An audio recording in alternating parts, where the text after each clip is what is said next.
রবিবার উদয়পুরে এক দলীয় সভায় যোগদান করেন আসন্ন লোকসভা নির্বাচনে ইন্ডিয়া জোটের প্রার্থী তথা কংগ্রেস দলের প্রার্থী আশিস কুমার সাহা। তিনি বলেন, দেশের বিজেপি দল এবার নির্বাচনে ক্ষমতায় আসতে পারবে না বলেই হতাশ হয়ে বিরোধী দলের নেতা থেকে শুরু করে দিল্লির মুখ্যমন্ত্রী অরবিন্দ কেজরিওয়ালকেও ইডি লাগিয়ে গ্রেফতার করে, যার নিন্দার ভাষা নেই। এই অমানবিক ঘটনায় সারা দেশে সমস্ত বিরোধ জোট ইতিমধ্যে আন্দোলন শুরু করেছে। দেশের স্বাধীনতা রক্ষায় আসন্ন লোকসভা নির্বাচনে ইন্ডিয়া জোটের প্রার্থী সারা দেশে জয়ী হয়ে দেশের ক্ষমতায় আসবে। মতাদর্শগত মিল ভিন্ন হলেও দেশ বাঁচাতে এই জোট বলে ব্যাখ্যা দেন আশিস সাহা।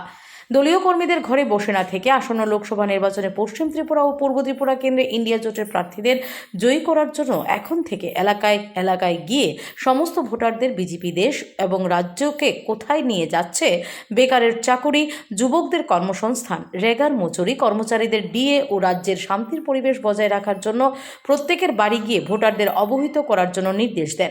এর মধ্যে সিপিআইএম উদয়পুর বিভাগীয় কমিটির দলীয় অফিসে গিয়ে নেতাদের সঙ্গে কিছুক্ষণ নির্বাচনী বিষয় নিয়ে আলোচনা করেন। সিপিআইএম নেতাদের সঙ্গে আশিস কুমার সাহার সঙ্গে ছিলেন গোমতী জেলার কংগ্রেস সভাপতি টিটন পাল, মিলন কর। এই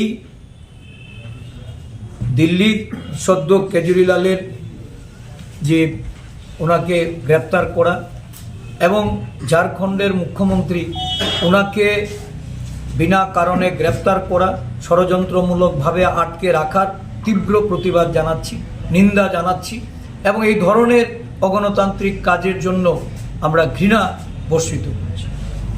আপনাদের আন্দোলন কি চলবে এ বিষয়ে?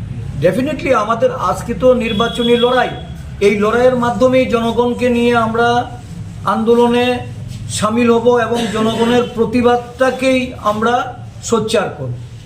এর মধ্যে দিয়েই এই সরকারের বিরুদ্ধে মানুষের যে জাগরণ, এই জাগরণ তৈরি হবে।